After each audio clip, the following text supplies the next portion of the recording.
Welcome to Colombia! Today we are hosted by Los Antojos del Coyote. This is a Mexican restaurant here in the historic part of Bogota, right next to the Chorro, which is kind of the heart of the city. And Maria Paula, my multimedia pro, she told me she had lunch here and it was delicious. So if you're coming to Bogota and you're in mood of eating some spicy Mexican food, try it. It's a really Mexican place with the decoration, and we had some music before. It was really Mexican, like Mexican opera. But today we are going to talk about Providencia. This is the Providencia travel guide.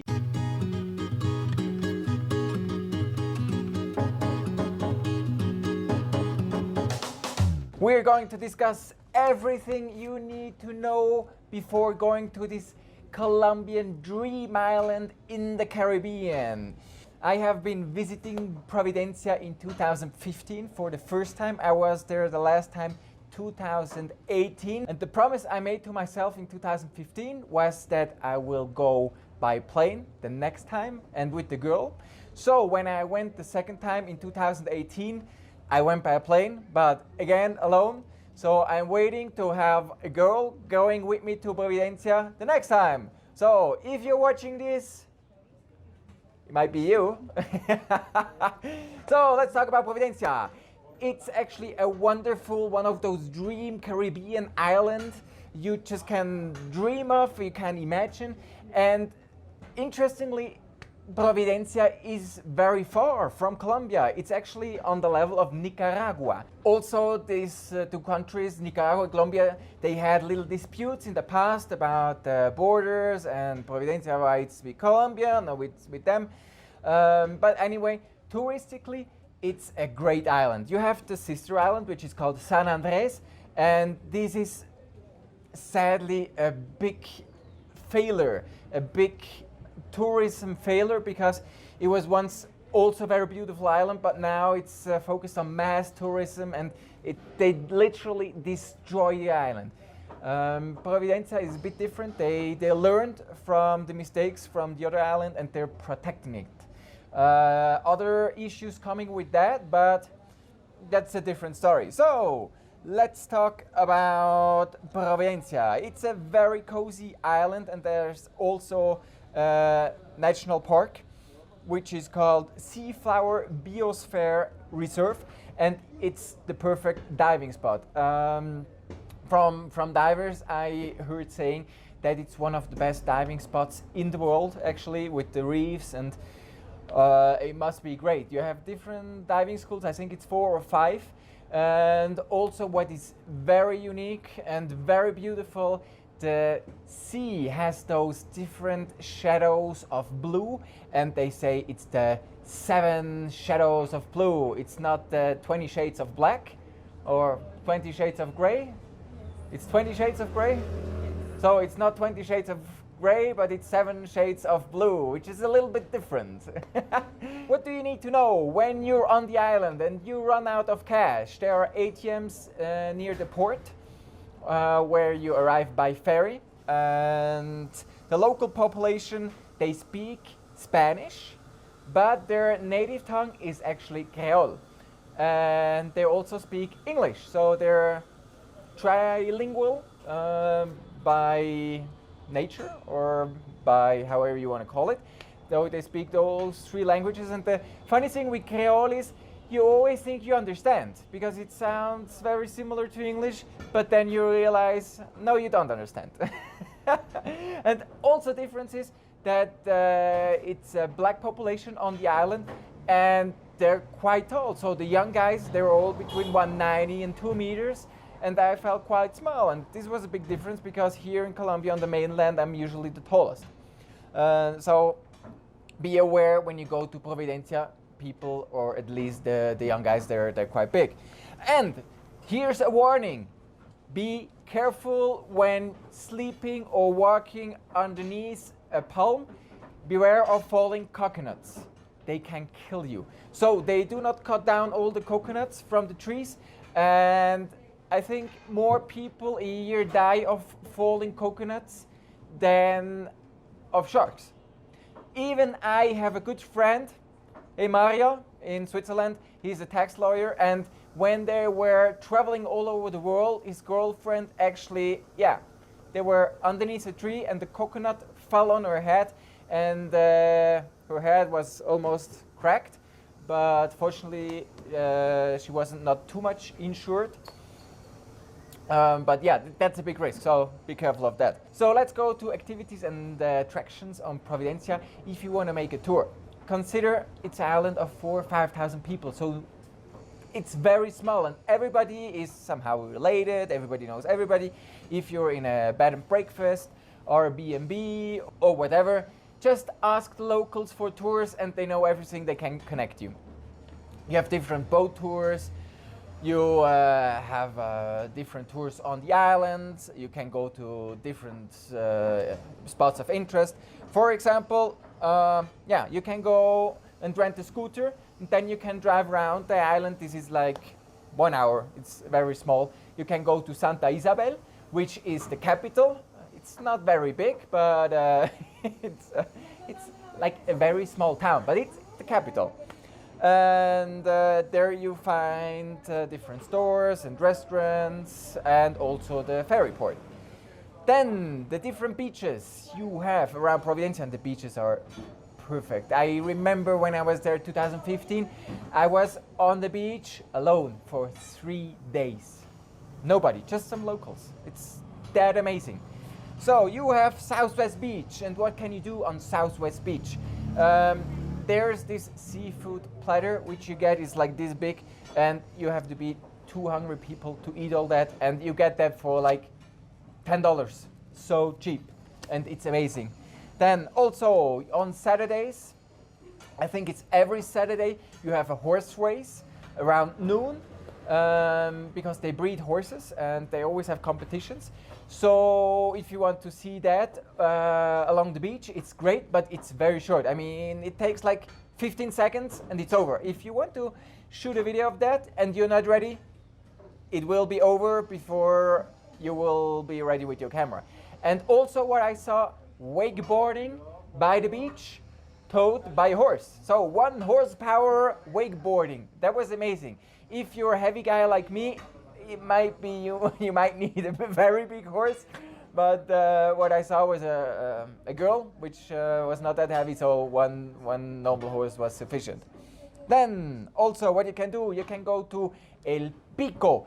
It's the highest hill on Providencia. I recommend you going early in the morning, and up there, oh my God, you have a 360-degree view over the island. You see the reefs, you see the different shades of blue. It's amazing, it's so beautiful. Also, you can rent a local guide for 30,000-40,000. That's good for supporting the locals. It's not necessary, but do it, and then they can explain you some stuff, give you some background information. Getting up there, it's like 30-40 minutes. If you're not so fast, then it will take you an hour. It depends a little bit on your physical condition and also on your speed. Then what you have Gallo Congrejo or Crab Key, and this is right in front of the best hotel, Deep Blue on Providencia. And there are different ways you can get there. You can either go there when you're on a tour around the island, or right next to Deep Blue on the beach. You can rent a kayak, or there is a motor taxi. So you can go over there, and it's like a little rock, and you can enter it. I think they have an entrance fee, as far as I remember. And the cool thing is you can snorkel around. But you have to rent some snorkel equipment, and then you'd see fishes, and it's a cool plan. And then you also have another beach, Almond Bay, which you can visit. And then something very important, you have Santa Catalina. So from the capital, you have a bridge going over to Santa Catalina, which is also a little island. And during the night, people told me you see stingrays. I was there in the night and it was dark, so I didn't see nothing. But the locals at least told me you have them in the water, swimming around during the night. But going back to Santa Catalina, when you walk over the bridge, you have to walk over the bridge because you're not allowed to drive. Not with a car, no, it's too small for a car, but with the scooter, or I think with the bike you're allowed. And then you can either take a right or a left. When you go to the left, you will come to Morgan's Head. This is a rock formation, it's a bit difficult to see. It's usually easier to see it from the water when you're in a boat. Some people, they jump into the water and it's a bit difficult to get there, and some people hurt themselves. So be careful if you want to see Morgan's Head. Maybe better you do it during a boat trip. Then you have the beach again, freshwater bay. I would say this is the most touristic place. It's not the nicest beach, but you have different restaurants right on the beach, and different bars, and no, not that many bars, but some restaurants, some hotels, and also sometimes you have parties. And yeah, that's it. It's small. There's not much. And probably one of the most famous places is Roland Roots Reggae Bar and Restaurant. It's a very fun place with reggae music, of course. You have the young locals, only men. With I don't know what the local women do, but they don't go there. Usually you see the young local men there, and with some tourist females. Why is this? I don't know. Anyway, you have some music and can have some drinks and something to eat. It's also by a beach. It's a cool place to have a beer. Then also, what you can do, I already mentioned that diving around Providencia must be great. It's recognized by the UNESCO. I'm not a diver, but if you're into diving, investigate. I'm sure you will find some good reviews for diving on Providencia. Then also what you can do, horse riding. As I said, there are horse races and they're breeding horses on Providencia, and there are also tours. You can ride into the sea on the horses, which is also a fun plan. And also a plan, what you can do is going fishing, because on an island, from what do people live? Of course, from fishing. So if you're into fishing, talk to some locals, and I'm sure you will find some fishermen taking you out to get some fresh fish early morning. Then different accommodations on Providencia. This is a bit tricky. Because I told you they're very protectionists with the island and the inhabitants. So there was Airbnb once, but they tried to shut it down. There are many hotels, but most they lack investments. You have actually one very good hotel, which is called Deep Blue. You have it on different levels, and upper level is great because you have a great overview. You see over Crab Key, and you have your own pools. It's great. And then also one which is okay, Hotel Sirius. They have an included diving school, but as I said, you have one very good hotel, and the rest is all like more or less. And then you have lots of bread and breakfast where you can live with locals. Which is not too expensive. Nightlife on Providencia. There's not too much going on. You have Freshwater Bay where you have some restaurants. One restaurant with, I think Thursday, Friday and Saturday you have a band. But there's not much going on in terms of nightlife. It's a very quiet island. The cultural agenda of Providencia, you have actually two events, and I have to read that. You have between April and June, you have all the black crabs marching into the sea, and then many roads are closed because those animals are protected, and you even have the army closing the roads down. And then they breed, and then they go all back again on the island. And this is kind of a festival. Yeah, after 20 days, the youngsters, they go all back on the islands. And then also you have a carnival, which is around the 20th of June. Shopping on Providencia. There's actually not much to shop. And food on Providencia. So what are you going to eat on an island in the Caribbean? Fish, seafood. It's delicious. It's all fresh, and wherever you go, it's just great. Eat seafood and more seafood, and you will be very happy. And then you have some restaurants. So Deep Blue has a cool restaurant because it's like a platform over the sea, and they have quite tasty food. Then you have Divino Nino Jesus. It's a restaurant on the beach, on Southwest Beach, and this is the place where you get those huge seafood platters, perfect for lunch. I am not sure if they're doing dinner, but lunch. That's the plan you have to do. Then you can go to Caribbean place Donde Martin. This is the place on Freshwater Bay where you have the music, some nights during the week, on the weekends. And then you also have Cafe Studio, which is interesting because there you can eat sea slugs, and you also have good coffee and good desserts and other good food. Best time to go to Providencia. As in the Caribbean, usually weather is good. Sometimes there is rain, sometimes sun, but sometimes you have hurricanes. You don't have the hurricanes right going over the island, but because the hurricanes are so big, it can happen that it rains for days, or that it's very windy. So I would recommend not visiting Providencia during hurricane season. But in the rest of the year, you should be fine. Then we have an airport on Providencia, and there's also a story. So they invested so much money for the airport. It costs, nobody knows why it costed that much, like the normal story in Colombia. And because they wanted to open the airport or the island for international flights. And then the locals said, no, we don't want to have international flights. We prefer having our peace, living our life in peace. So the islanders, they really don't want to be bothered. They want to be left in peace. They're happy with the little tourism there is.